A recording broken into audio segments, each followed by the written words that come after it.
I'm Saunders from Mentor Independence Region based out of Philadelphia, and I'll be facilitating today's conversation. Let's get started. This webinar is part of the Collaborative Mentoring Webinar Series, which is funded by the Office of Juvenile Justice and Delinquency Prevention through the National Mentoring Resource Center and facilitated in partnership with Mentor, the National Mentoring Partnership. These webinars would not be possible without the planning team, which includes the mentoring partnerships shown on this slide. In addition to this webinar series, the NMRC provides resources for mentoring practitioners. At the end of this webinar, we'll provide more details about how you can access this free support. Before we get started, I wanted to share some housekeeping information. In 1 week, you'll receive an email with information about how to download a copy of these slides and view the webinar recording. You can also access this information directly by going to Mentor's website in the next week. And to continually improve this series, we're looking for your input. A short survey will pop up as you exit the webinar. Please take 3 minutes to give us your feedback.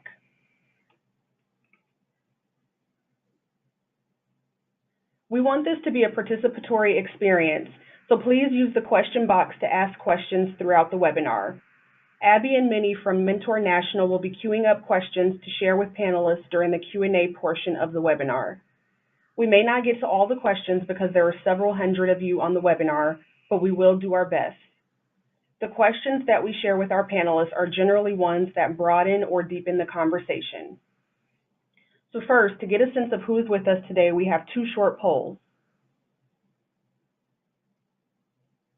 The first poll question is, what is your experience level in the mentoring field?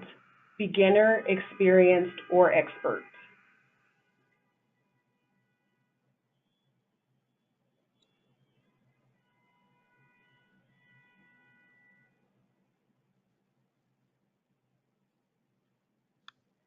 Alrighty, so it looks like we have 57% of you are experienced, about 30% are beginners, and 13% are experts.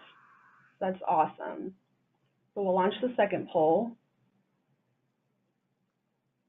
So the second question is, what is your role in the mentoring field? Practitioner, researcher, technical assistance provider, funder, or other?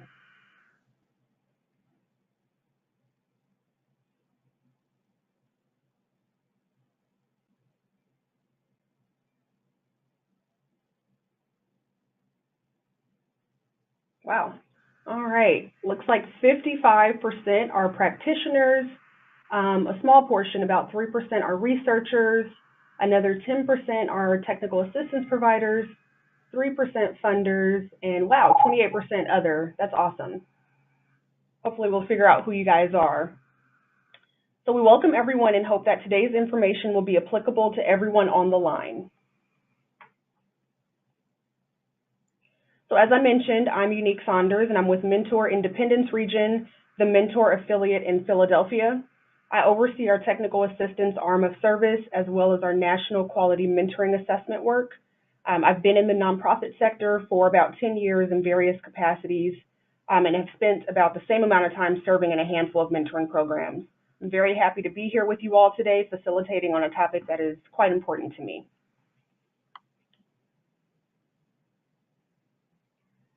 Today's webinar on faith-based mentoring will cover some critical components for developing and sustaining a program that is rooted in religious values, including understanding mentors' motivations, anticipating potential challenges that may arise, and applying the elements of effective practice for mentoring, which we know is so important for high-quality programming.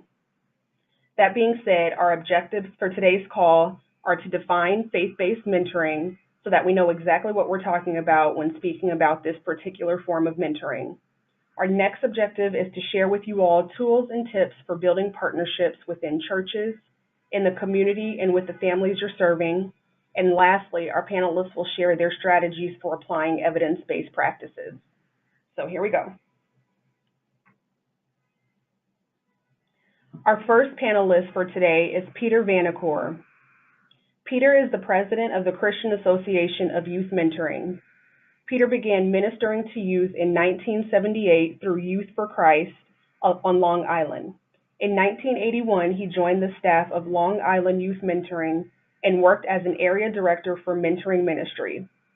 He helped develop a mentoring ministry with incarcerated juveniles and later served as the field staff supervisor.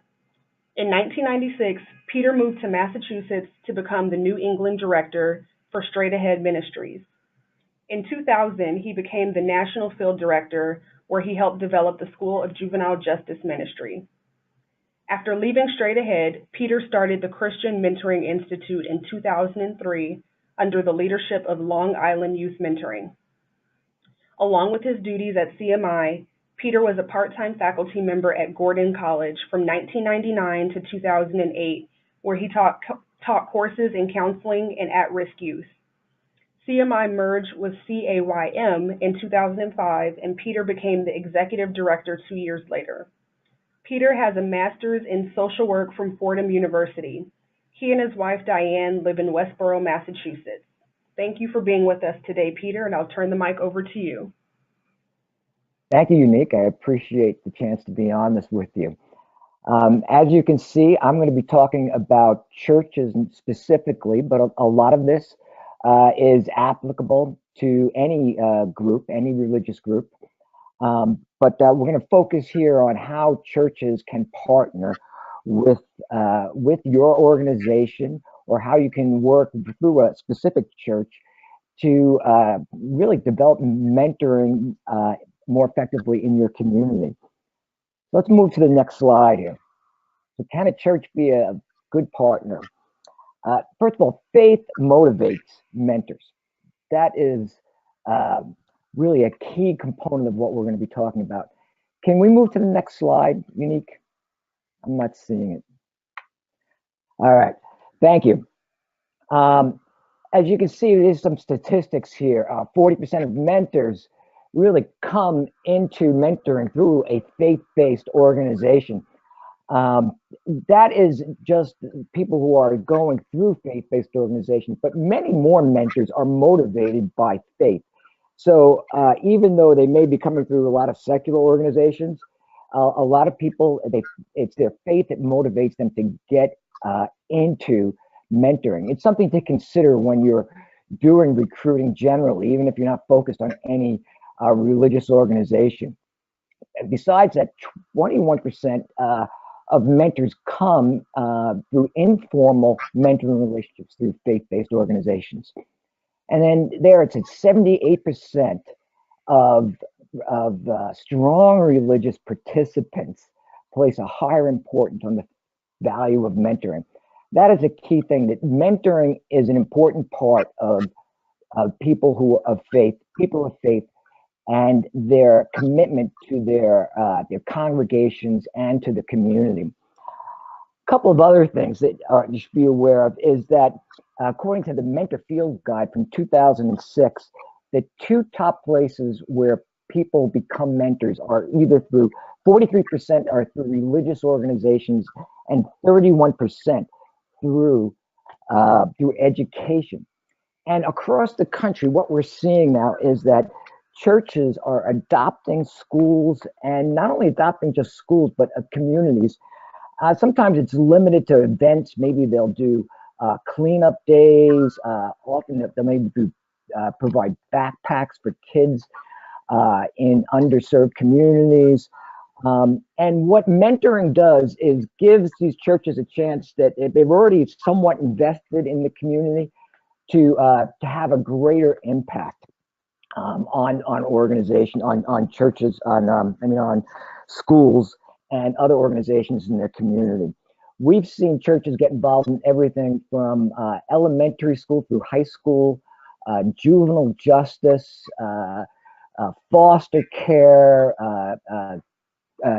girls in human trafficking. So churches will take these things on. It's just a matter of how we're going to do this so that aligns with the values of your organization. Let's move to the next slide then. The first question you're going to ask yourself is, what do you have in common with this faith organization? And so we're looking at shared commitments. And there's two things that are generally in alignment with you and a faith organization, especially a church here I'm talking about. And the first is the commitment to youth and families.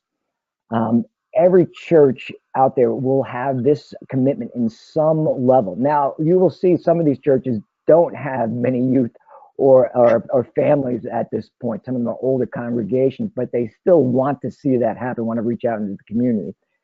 And then there's a general commitment to see their community grow and be stable, whether that's part of their faith commitment or just because they belong to that community itself. And then there's shared values. And the first thing is that it's really from the Hebrew scriptures, right at the beginning in Genesis, where it talks about being a brother's keeper. And we know that President Obama has an organization, My Brother's Keeper. And the idea here is that we in the faith community see the importance of taking care of others and putting them often above ourselves. And then a general sense of human dignity that both you and the faith organization will have. Maybe that comes from a different perspective, or the faith perspective will be that that person is a creation of God and has dignity just in that, or whether it's from a humanistic perspective. That is a common thing that will draw you together and keep you together in a common goal. Let's move to the next slide.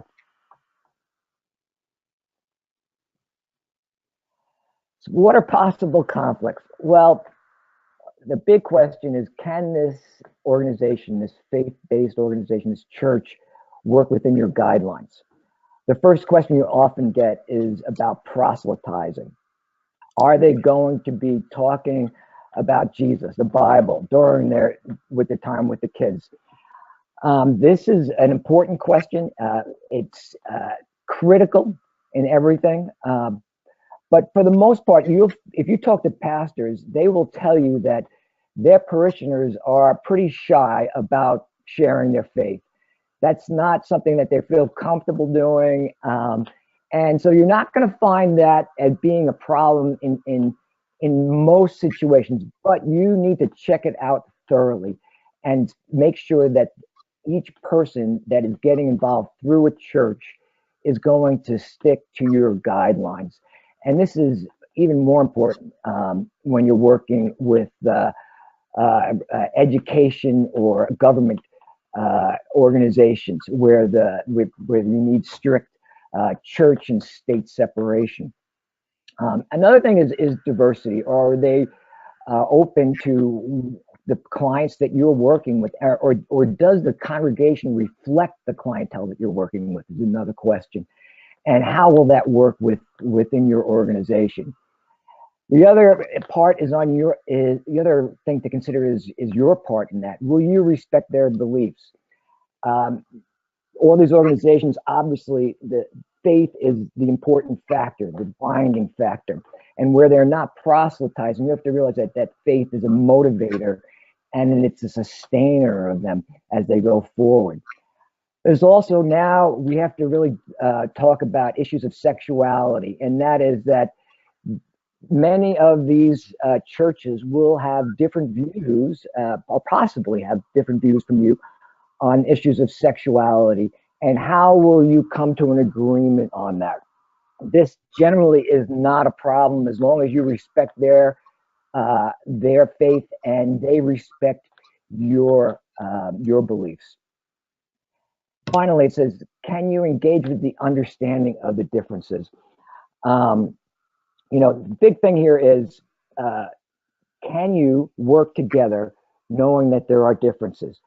And to begin with, you have to acknowledge the differences. You have to lay them out on the table, say, here's where we differ.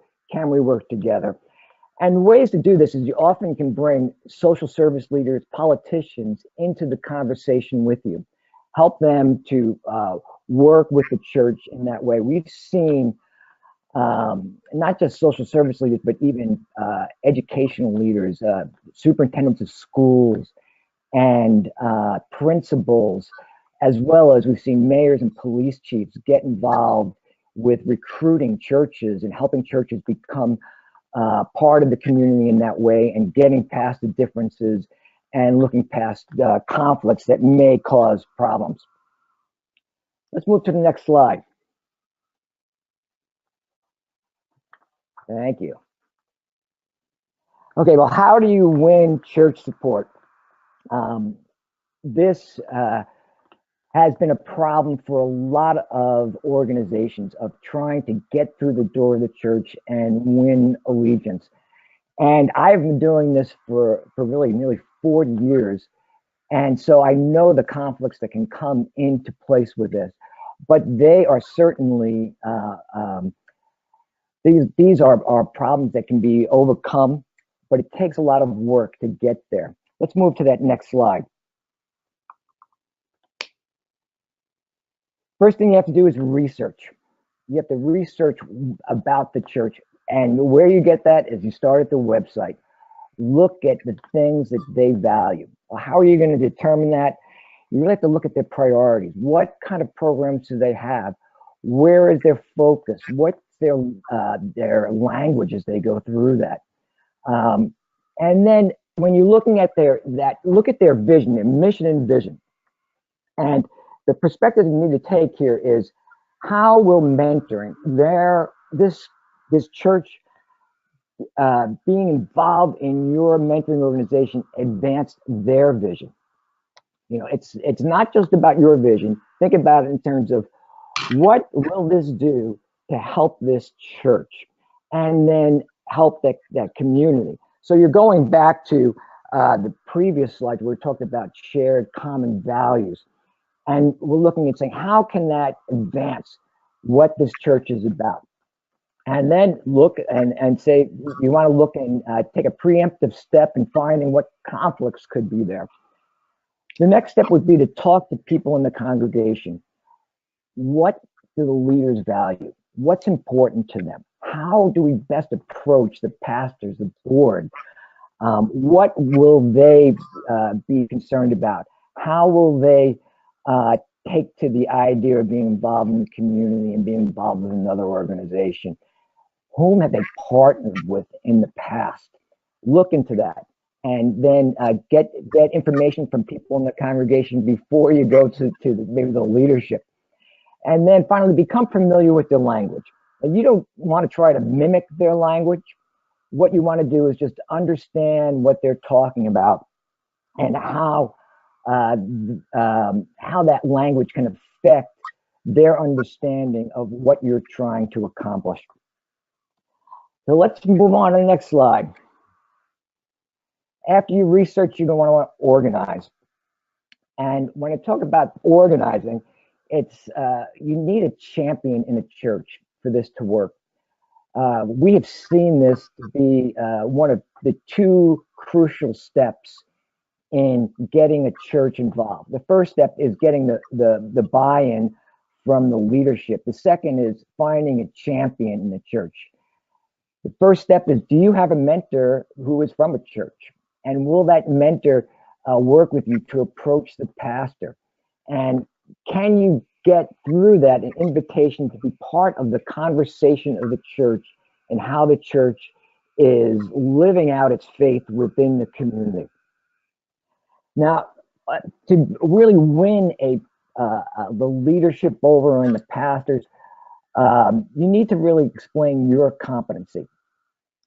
Give them references of whether that's schools or government officials or other leaders in the community. Make sure that they know that you are competent and you will be able to follow through on your commitment.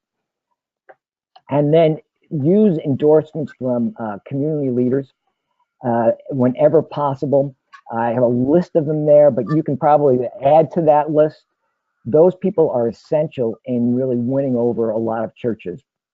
Now, there are going to be some churches that aren't as concerned about that, but they will be later on when they start working with you. They want to see whom you're working with and why it's important to get involved with them. Can we move to the next slide? Now, what are you going to emphasize when you're doing that? First of all, is a partnership.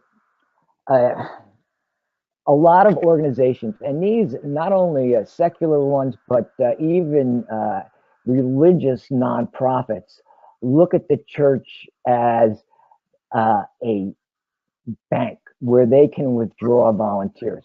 And so they don't put any deposits in that bank, they just withdraw. And you have to change that to a partnership view, in the sense that you're going to work together.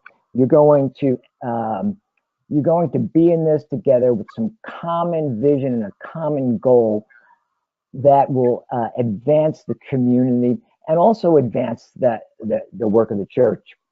So what are those commonalities in the vision? Identify them and make sure you emphasize that as you talk to them. Also emphasize that you're going to be training that congregation to be more effective with youth. That anyone who gets involved with your organization will be able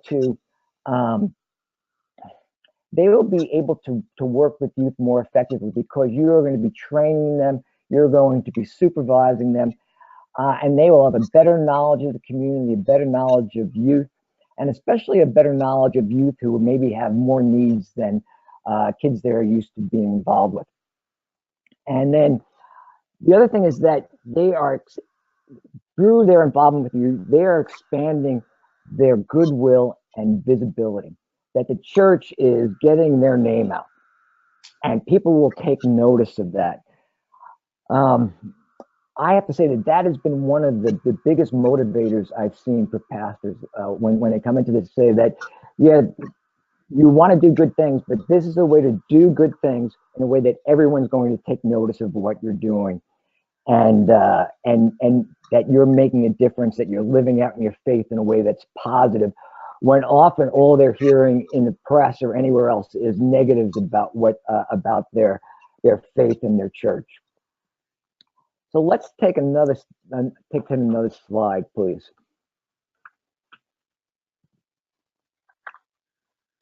All right, we're going to look at a radical alternative here to what we're talking about. And what I mean by this is we're going to be looking at how we can utilize church teams so that we can reduce our costs and actually increase our volunteers at the same time.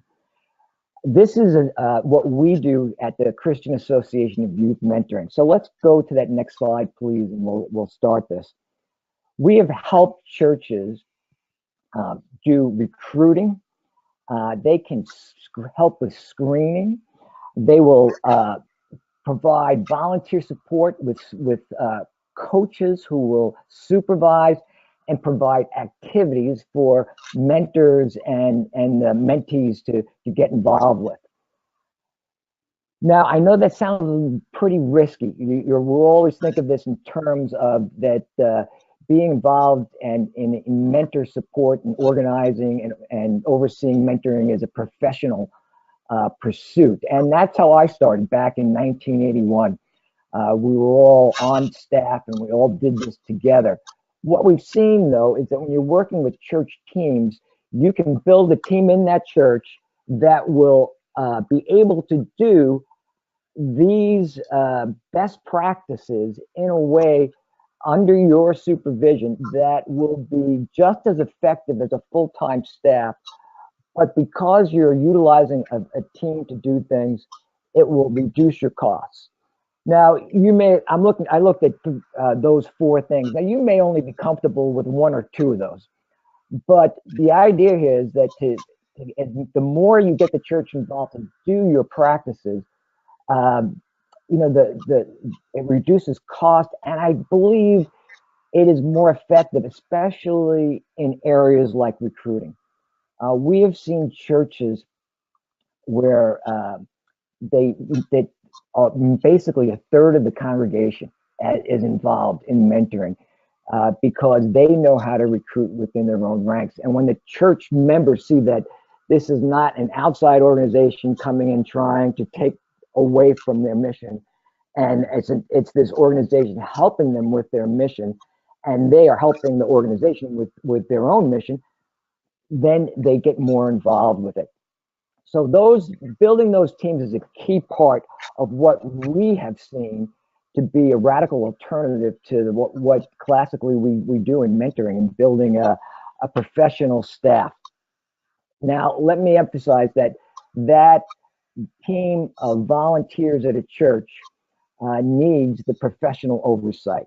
You need to be able to train them, you need to be able to coach them and support them in their work. But a staff person who is doing that with churches can multiply their efforts dramatically by working through teams of a church rather than working directly with the mentor matches themselves. Please move to the next slide. Now the question is, can volunteers keep best practices? This is a big question. At CAYM, at our organization, we have been doing this for 15 years, and we have seen churches be able to do effective management of mentoring programs using best practices and being able to sustain it over longer periods of time. So what you need to do is you need to be able to support that team. And when you do that, you will see that you can keep that team for a long time. We've had a couple of churches where we've been doing this for 15 years now, but generally churches that can sustain it really well, they're going to have one of their staff members at least oversee the organization of that team. That is, again, it's under your guidance and under your rules and authority, but they're working it, and because they see it so important for their church. Then you need to do quality assurance reviews to make sure they are sticking to those practices. Fidelity is obviously an important part of the best practices in mentoring, and we just want to make sure that that happens. So you have to oversee that. But we've seen that in churches that mentors, that 90% of the mentors sign up for a second year in our organization.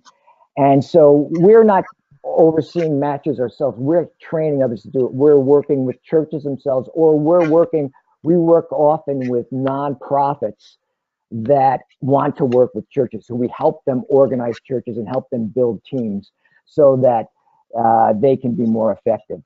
Another example of this is, and probably the biggest example of faith-based mentoring in the country, is Kids Hope USA out of Michigan. They've been doing it for 25 years. They use church-based teams. They have 1,300 churches involved. Last year, they had 25,000 mentors involved with kids in elementary schools. This year, they're aiming at 30,000 kids involved. And what that means is that they've just reduced the cost per match. They have 25,000 mentors with a total staff from top to bottom of only 24 people. And you're wondering, well, can that be effective? You can look on their website, kidshopeusa.org, and download a study from the University of Houston that looked at, they have about 1,000 kids in Houston itself in mentoring through churches, and talks about the effectiveness of that with the youth in those schools. So let's move on to the next slide there. All right, recruiting is obviously one of your big goals in going to churches, right? It's not just reducing cost, but the main thing, and probably why you're on this webinar, is how do I recruit within a church? And this is, we have seen to be one of the most effective things over time with us, is being able to recruit effectively within church congregations. Let's move to the next slide, please. Here, you can put signs and brochures out. This can help, but it builds awareness, but it is the least effective way. Signs and brochures are not going to get people to sign up for the most part in a church. The next step you can do is do church presentations. This will provide some mentors by going up in front of a church. A lot of churches will give you between 1 to 3 minutes. That's all. And if you really work with them, you understand, you've done your research, you've had conversations with them. But we've seen that just 3 minutes can really have an impact on them. Some churches will actually put your local, if you have a video, a short video that would that explain your organization, they'll put that up there for you. You can be interviewed also in front of the church by a pastor or your church champion.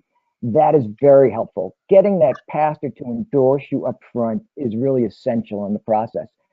Use church people whenever possible when you're doing a presentation, but ask if you can get something in the bulletin that people can hand in.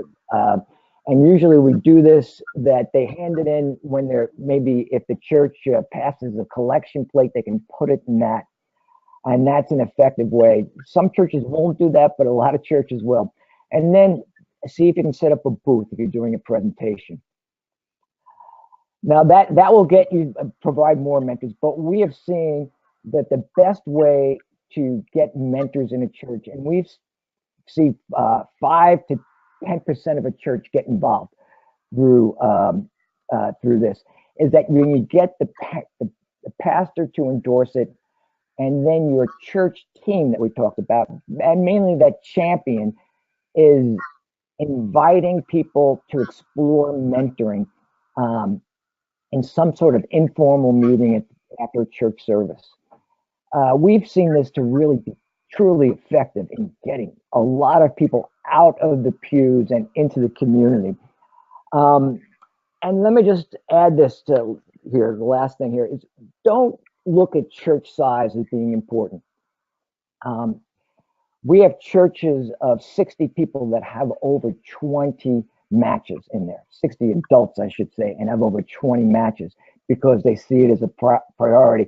But we've had churches with 5,000 that only get maybe 20 to 30 matches in there. And that's because those bigger churches have a greater bureaucracy to work through. It takes longer to get on. And then there's a lot, they have so much going on, there's a lot of competition to get their parishioners involved in different things. So sometimes those smaller churches can be more effective because, first of all, you can get access to the pastor and to the leadership more quickly. But on the other hand, you just there's less competition for church to be involved in other things, for parishioners to be involved in other things. So that is basically my presentation. I thank you, Unique, for having me on, and I'll hand it back over to you. Awesome. Thank you so much, Peter. That was really insightful, and I think you gave us quite a bit to digest. I actually was jotting down some notes over here. I actually took some things from your presentation. You mentioned a lot about finding commonalities and that we all have a desire to see our communities grow and to thrive. And so when building partnerships, lead in with that. And I also realized that partnerships are definitely intentional and methodical. It's not just a kind of fly by the seat of your pants. It's really intentional, and like I said, finding those goals and commonalities. So thank you so much for sharing. Yeah, Unique. So let me ask one more thing. Yeah. Unique. We actually have signed MOUs with churches once we get involved, so we formalize it. And awesome. And so that they know their expectations, and we know ours. That's great. You took a page right out of the elements of effective practice. So that's awesome. Right. Perfect. So now we will switch gears and hear from Anna Hollis. So Anna is the executive director of Amachi Pittsburgh, a unique partnership of secular and faith-based organizations working together to support children and families of the incarcerated. Who Knows What God Has Brought Us Through This Child is the English translation of Amachi and forms the centerpiece of the organization's mission to empower young minds to overcome the challenges of parental incarceration. As a strong advocate for equity and social justice, Anna has instituted programming that empowers youth and families to champion systems change. And her leadership, in this arena has contributed to the pivotal policy and legislative reforms. Anna is highly regarded for her work and frequently sought out to serve on a number of local and statewide entities, including the Pennsylvania Commission on Crime and Delinquency's Juvenile Justice and Delinquency Prevention Committee, the Mentoring Partnership of Southwestern Pennsylvania, and the Executive Council at the University of Pittsburgh School of Social Work, to name a few. She also served on the National Advisory Board of the Mentoring Children of Prisoner Support Center during its existence. Anna has received a number of awards in recognition for her contributions, including the PNC Women of Legacy Award. Anna is a mother of 3, a graduate of Howard University, and resides in Pittsburgh. Thank you, Anna, for being here with us and sharing your experiences, and I will turn the mic over to you. Thank you so much, Unique, and thanks to everyone who has joined the webinar today. I'm happy to share more about the work of Amachi Pittsburgh. And Peter, you did a fantastic job of really outlining many of the key tenets of your mentoring model, which is very similar to the Amachi mentoring model. So some of you may be familiar with the Amachi model. It's a national model that was developed back in 2000 in Philadelphia and was launched nationally by Reverend Dr. Wilson Good Sr., who was the first Black mayor of Philadelphia.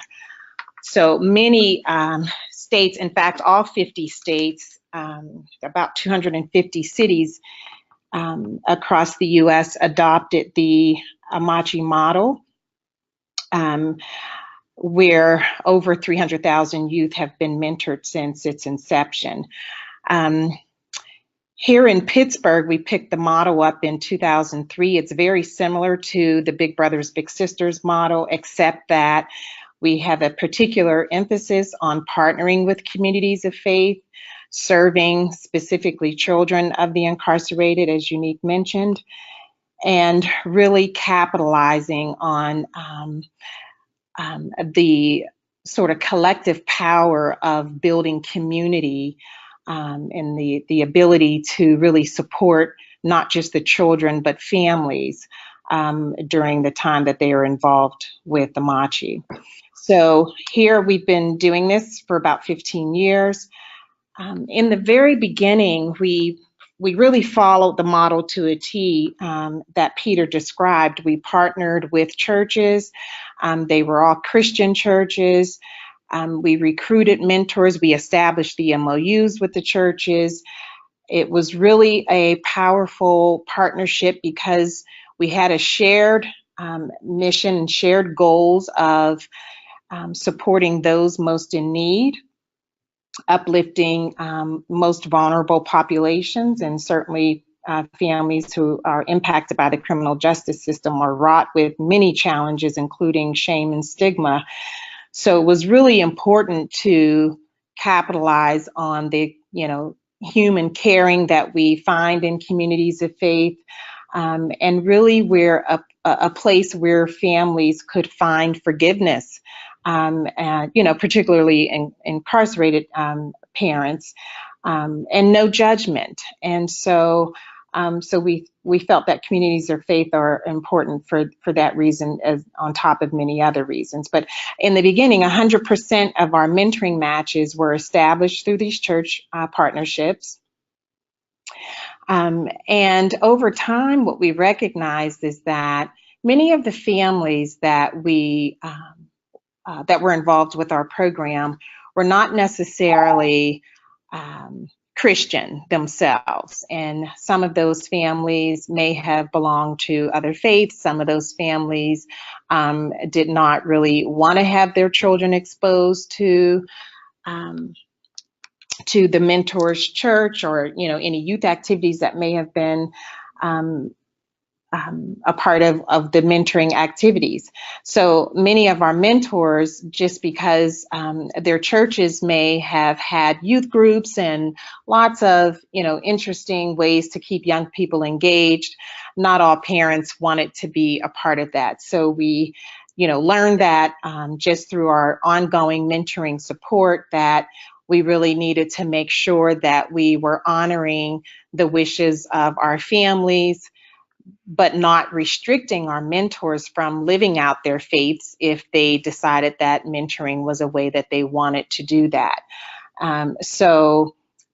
Over time, we really just sort of expanded our recruitment to include other faith communities, not just Christian, but also recognizing that people of faith and people who were certainly qualified to be viable mentors may not have been necessarily involved with an organized religious organization. And so we really wanted to be able to, sort of expand our bank of, I use the word bank, Peter touched on that earlier, but just sort of our network of mentors and be able to provide additional opportunities or a diverse network of mentors and family support to our children. So if you can move to the next slide. So faith-based for Amachi Pittsburgh means that we recognize we have an alignment of missions. There's a natural symbiotic relationship where we are helping each other meet our goals. We're working together, not just within communities of faith, but also partnering with, other agencies that can provide additional supports and services for children and families to make sure that we can help link children and families to other services. Interfaith institutions are really anchors in communities. We know that people who are successful in life commonly note that faith is one of those key factors that helps them become successful. We know that people who are experiencing upward mobility economically typically are affiliated with, some religious organization. So we recognize this is really a strong a partnership with and the ability to really provide that ongoing support throughout the life of a match is something that we have found to be successful by partnering with communities of faith.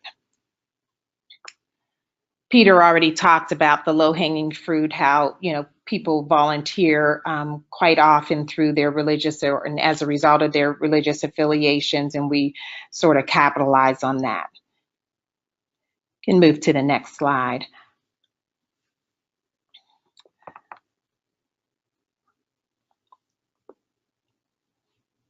So looking at once we have established this partnership with communities of faith, and we are taking our volunteers through the screening, training, and mentoring support process, we're really, looking for mentors who can help identify and nurture sort of the innate strengths that young people have.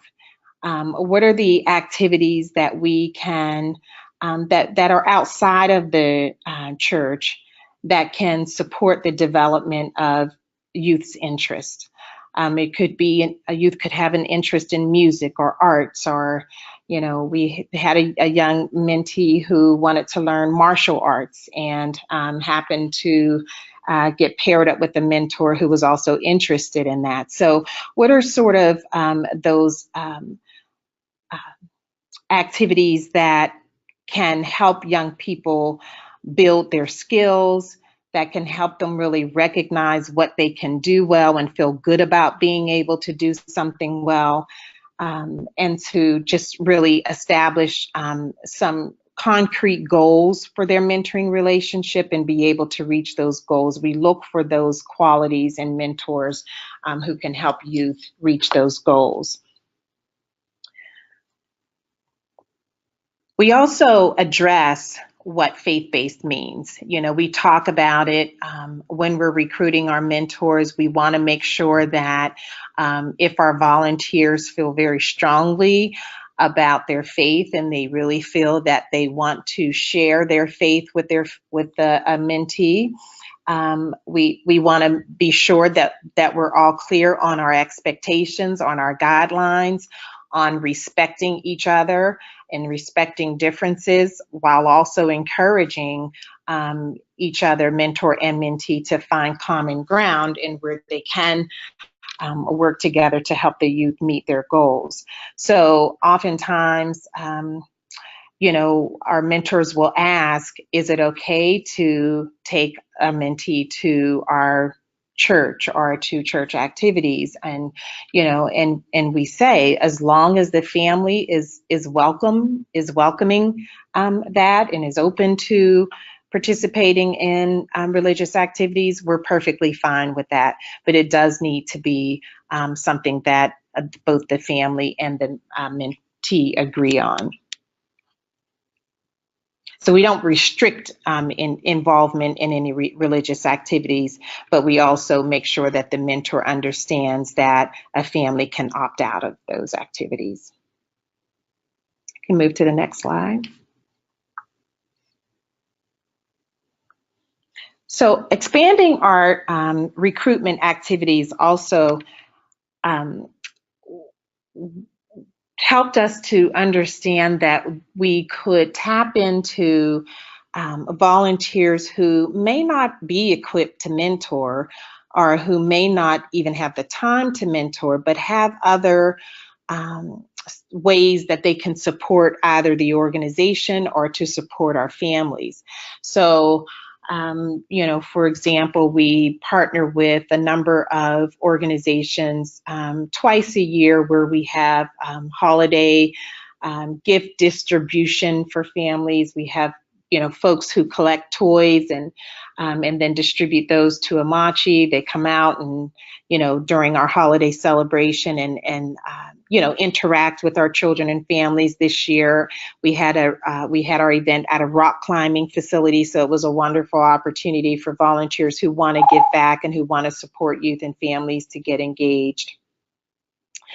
We also the second part of the second event, happens in the summertime during our back to school bash, where again, these other partner organizations collect book bags and school supplies, and then they come out and help us to distribute those. So there are lots of ways that you could tap into some other skill building opportunities. There's a Three Rivers Rowing Association that has opened its doors to our mentoring matches to come in and be a part. The YMCA has opened its doors to our mentoring matches to come in and use their facilities as a part of their mentoring activity. So there are a number of other benefits to just sort of expanding beyond churches for partnerships. We realized, excuse me, at Amachi Pittsburgh very early on, particularly because of the population that we serve, that it was really important to pay attention to what is happening in the home and what's happening in that child's environment, because so much of what families have to contend with when they're involved, when they have a loved one involved in a criminal justice system, can be so overwhelming that it really impacts the success of a mentoring relationship.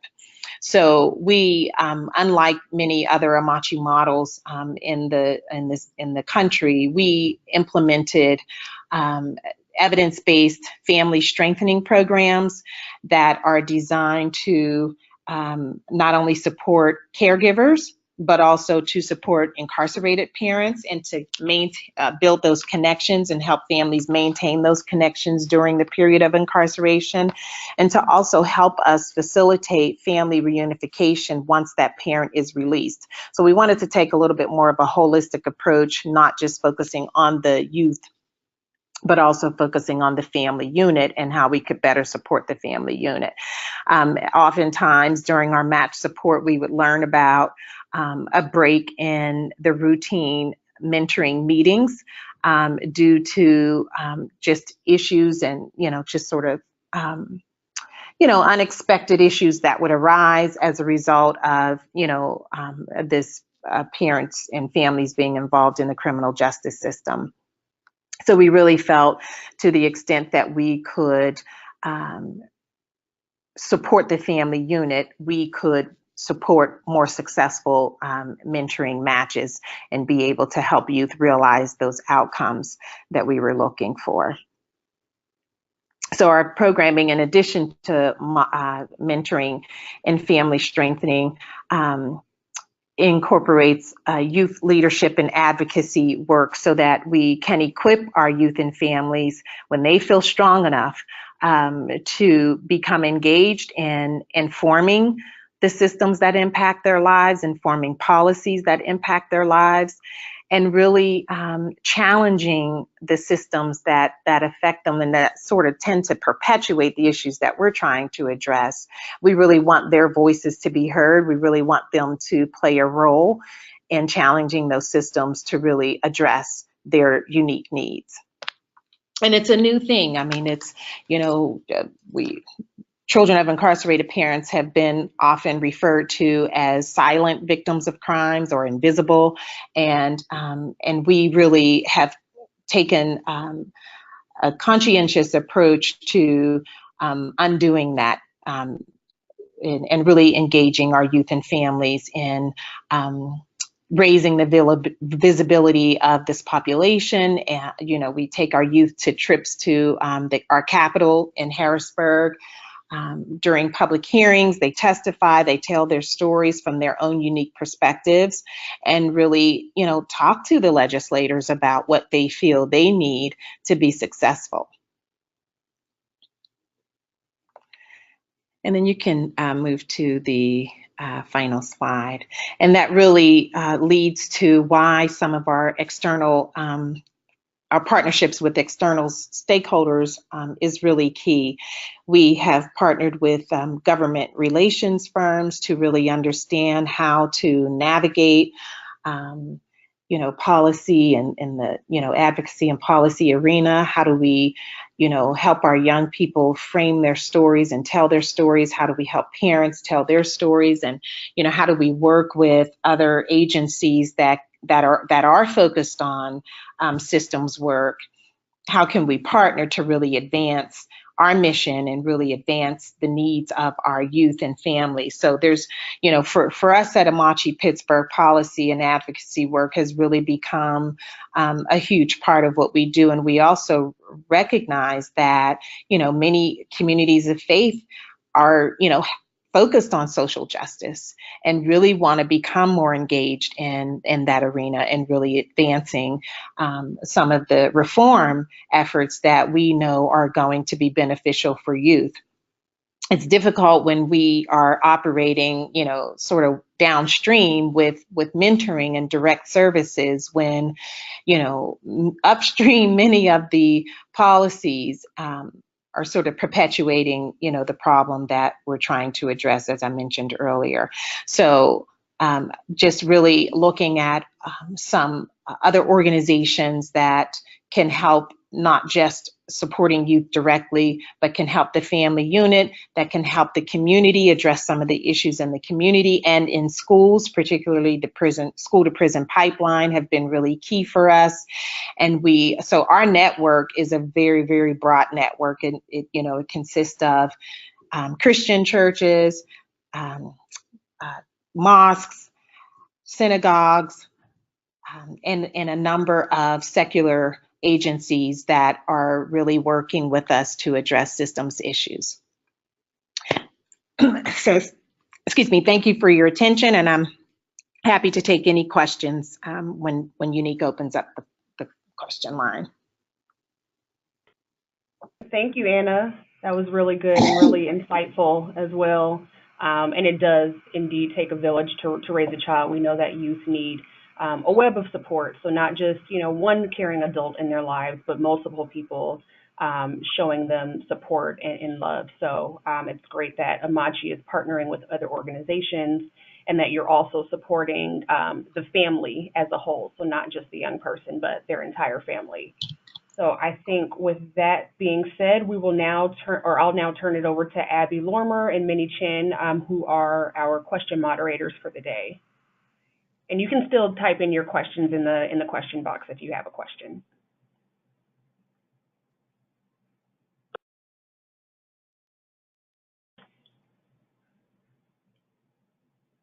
Abby, Minnie, are you there?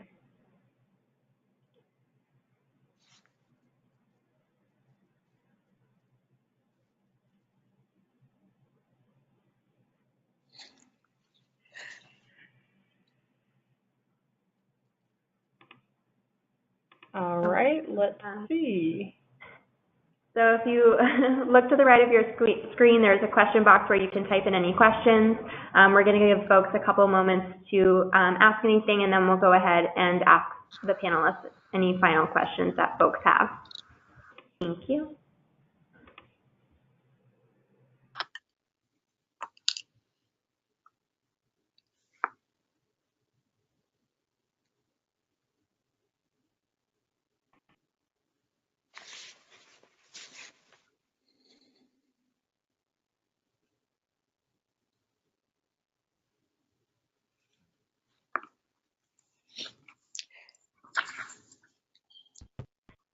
Okay, great. Thanks, everyone. So we're going to go ahead and start asking our panelists some questions.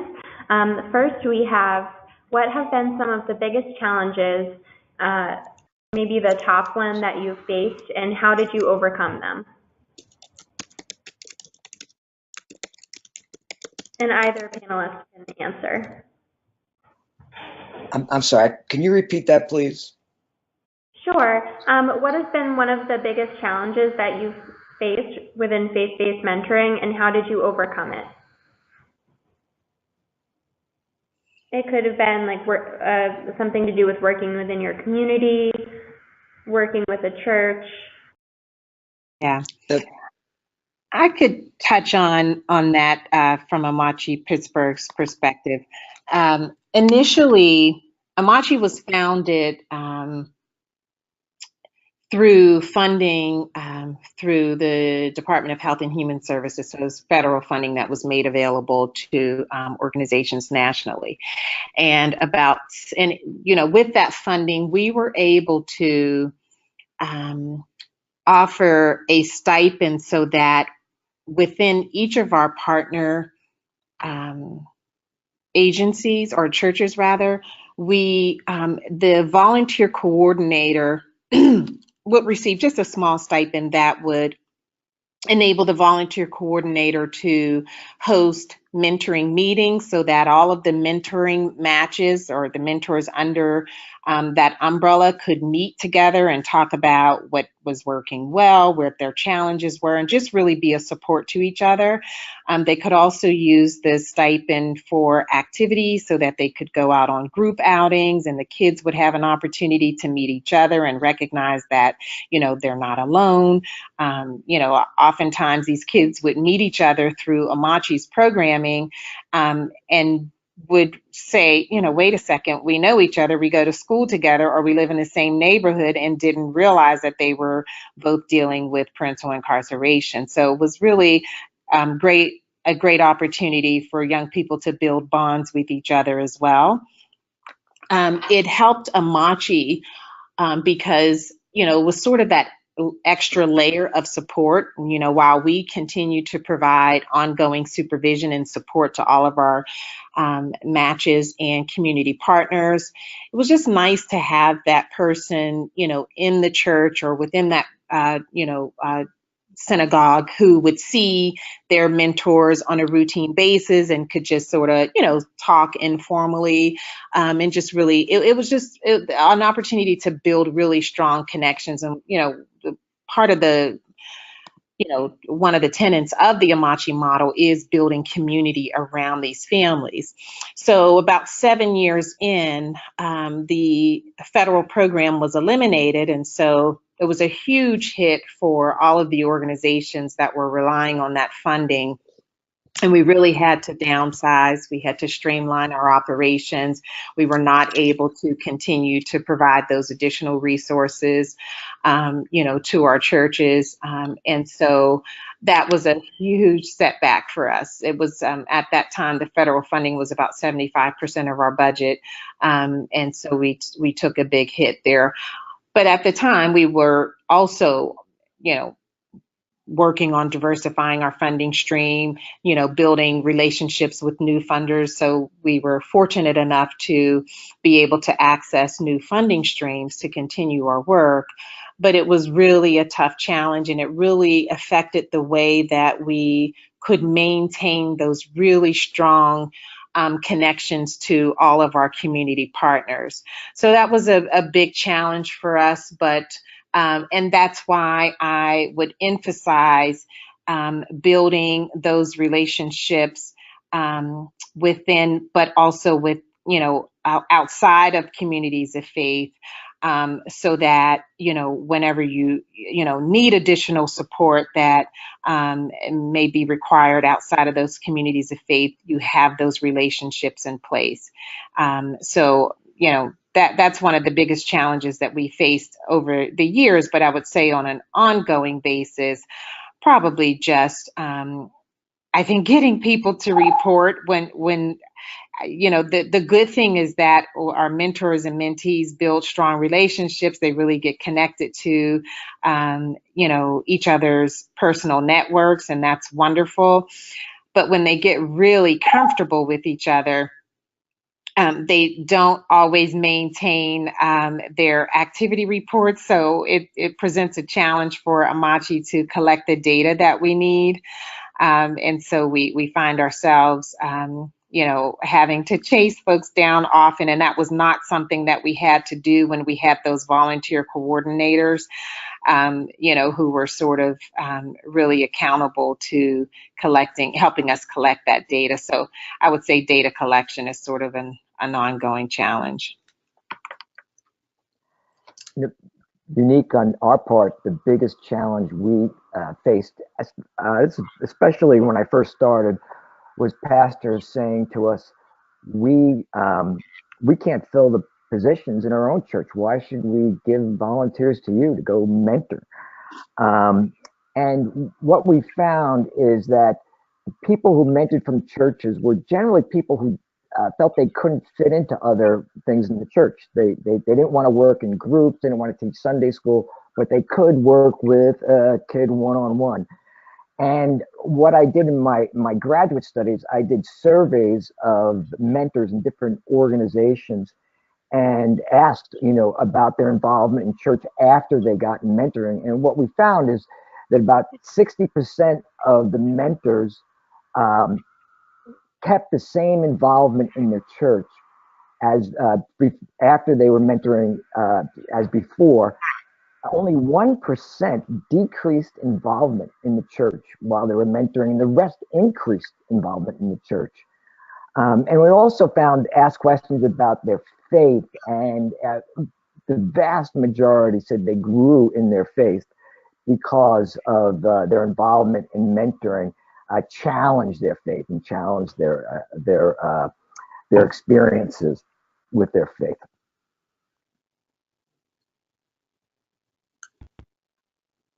Great. Thank you both, Anna and Peter, for those responses. Another question that we've received is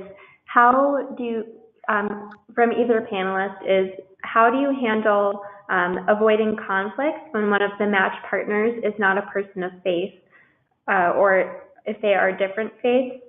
For example, do you provide some sort of training in for your matches around talking to someone from a different faith?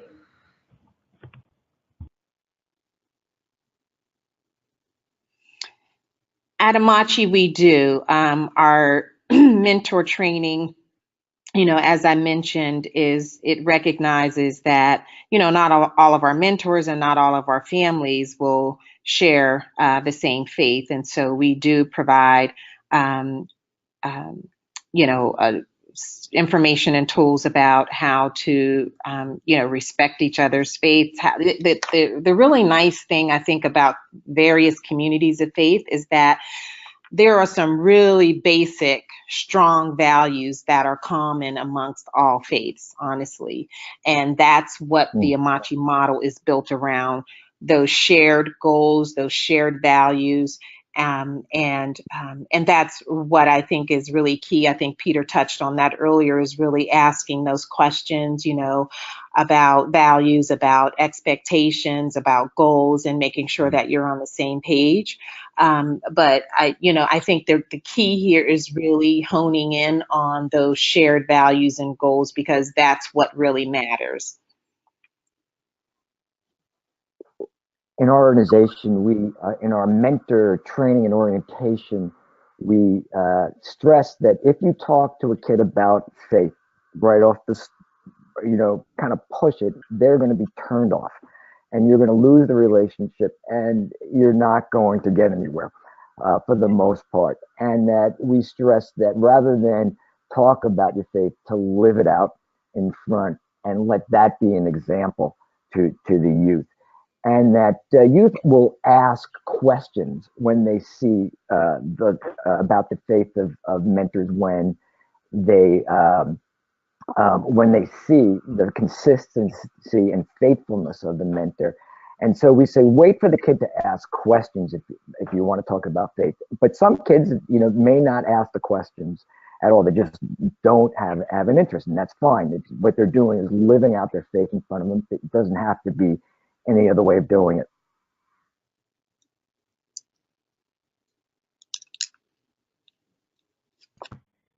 Great, thank you for those answers.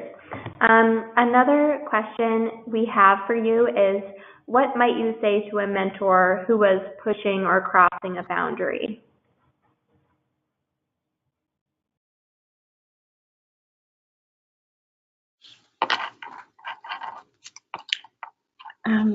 We would just take that mentor back to when we, before we match a mentor in a youth, we have a home visit with the mentor. And so we review in great detail all of our guidelines. We have a contract, so to speak, that we ask our mentors to sign if, after understanding what our expectations are, they want to continue. So, you have the home visit, you have the training, you have, the partner, if there's a lead or a volunteer coordinator who has, sort of explicitly outlined guidelines and expectations. So if there is an issue after the match has been made, we simply take those mentors back to those guidelines that we discussed previously. Obviously we're going to ask questions to try and understand how the conflict, came about. And, obviously that would inform any specifics around how we work to resolve it. But, I think in a general sense, we're going to take them back to those guidelines that we both agreed upon.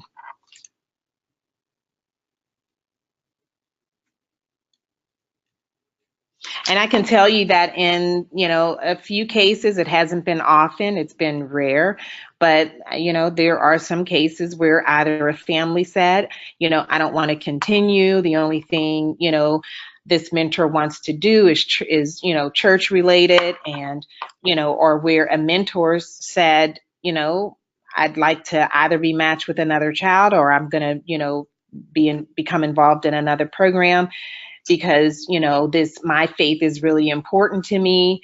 And, if I'm restricted on how I get to live out my faith, then, some other program is a better better suited for me. And that's fine. In those cases, we, again, respect that. And, if the relationship is not supposed to be a contentious relationship. So we have to respect everyone's differences and try and make the best match.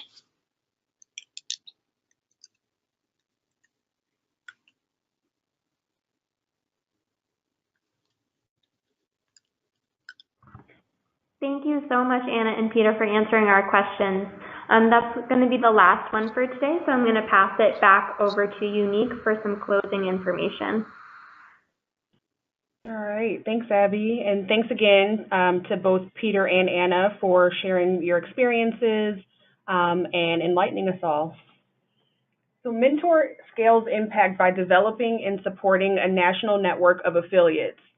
These affiliates provide the leadership and infrastructure necessary to support the expansion of quality mentoring relationships in local communities or statewide.